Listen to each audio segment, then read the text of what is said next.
ಬಸವ, ಅಂಬೇಡ್ಕರ್ ಹಾಗೂ ಕನಕದಾಸರ ಪಾದಗಳಿಗೆ ನಮಸ್ಕರಿಸಿ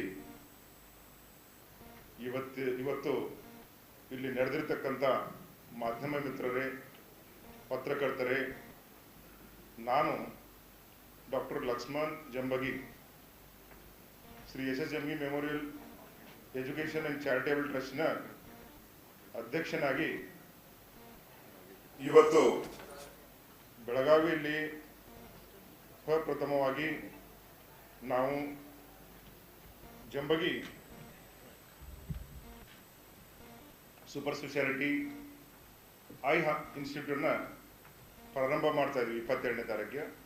ಅದರ ಅಂಗವಾಗಿ ಇವತ್ತು ಮಾಧ್ಯಮ ಮಿತ್ರರಿಗೆ ಪತ್ರಿಕಾಗೋಷ್ಠಿಯನ್ನು ಏರ್ಪಡಿಸಿದ್ದೇವೆ. ಅದಕ್ಕೆ ತಮಗೆ ನಮ್ಮ ಸಂಸ್ಥೆಯ ಪರವಾಗಿ ಒಂದು ಸ್ವಲ್ಪ ಸಂಕ್ಷಿಪ್ತವಾಗಿ ನಾನು ಕಿರುಪರಿಚಯವನ್ನು ಮಾಡಲಿಕ್ಕೆ ಇಚ್ಛೆ ಪಡ್ತೀನಿ. SSME memorial education and charitable trust ಅಂತೇಳಿ ನನ್ನ ತಂದೆಯವರ ಹೆಸರಿನಲ್ಲಿ 2000 ಇಸ್ವಿಯಲ್ಲಿ ಈಗಾಗಲೇ ಪ್ರಾರಂಭ ಮಾಡಿ, ನಾನು ಡಾಕ್ಟರ್ ಲಕ್ಷ್ಮಣ್ ಜಂಬಗಿ, ನನ್ನ ಧರ್ಮಪತ್ನಿ ಡಾಕ್ಟರ್ ವರ್ಷಾ ಜಂಬಗಿ ಕಳೆದ 35 ವರ್ಷಗಳಿಂದ ಆರೋಗ್ಯರಿ ಅಂತ ಊರಲ್ಲಿ ಆಸ್ಪತ್ರೆಯನ್ನು ಕಳೆದ 35 ವರ್ಷಗಳಿಂದ ನಡೆಸ್ತಾ ಇದ್ದೀವಿ. ಎಲ್ಲರಿಗೂ ಗೊತ್ತಿರುವಂತೆ ಬೆಳಗಾವಿ ಕುಂದಾನಗರಿ ನಮ್ಮ ಕರ್ನಾಟಕದ 2ನೇ ರಾಜಧಾನಿ, ಅತ್ಯಂತ ವೇಗವಾಗಿ ಬೆಳೆಯುತ್ತಿರುವ ಸಿಟಿ ನಗರ.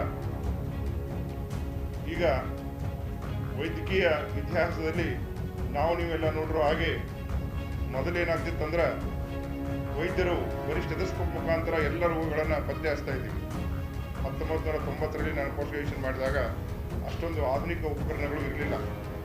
ಇವತ್ತಿನ ಜಗತ್ತಿನಲ್ಲಿ ನಮ್ಮ ಮೊಬೈಲ್ ಇರ್ಬೋದು, AI, ಚಾಟ್ GPT ಅಂತಹ ಉತ್ತಮವಾದ ಎಲೆಕ್ಟ್ರಾನಿಕ್ ಮೀಡಿಯಾ, ತಾವೆಲ್ಲ ಎಲೆಕ್ಟ್ರಾನಿಕ್ ಮೀಡಿಯಾದಲ್ಲಿ ಎಲ್ಲ ಎಕ್ಸ್ಪರ್ಟ್ ಇರ್ತೀರಿ.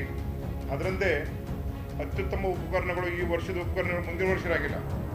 ಸೊ ಅತ್ಯಂತ ವಿವಿಧವಾದ, ವೇಗವಾದ, ಅತ್ಯಾಧುನಿಕ ಉಪಕರಣಗಳು ವರ್ಷ ಬರ್ತಾ ಇರ್ತವೆ. ಅದನ್ನೆಲ್ಲ ದೃಷ್ಟಿಯಲ್ಲಿ ಇಟ್ಕೊಂಡು ನಾವು ಇವತ್ತು ಬೆಳಗಾವಿಯಲ್ಲಿ ಒಂದು ಸುಸಜ್ಜಿತವಾದ ಆಸ್ಪತ್ರೆಯ ಕಟ್ಟಡವನ್ನು ಕಟ್ಟಿದ್ವಿ. ಯಾವುದೇ ಒಂದು ಆಸ್ಪತ್ರೆ ನಡಿಬೇಕಾದ್ರೆ ಸುಸಜ್ಜಿತವಾದ ಜಾಗ, ಸುಸಜ್ಜಿತವಾದ ಕಟ್ಟಡ ಬೇಕು.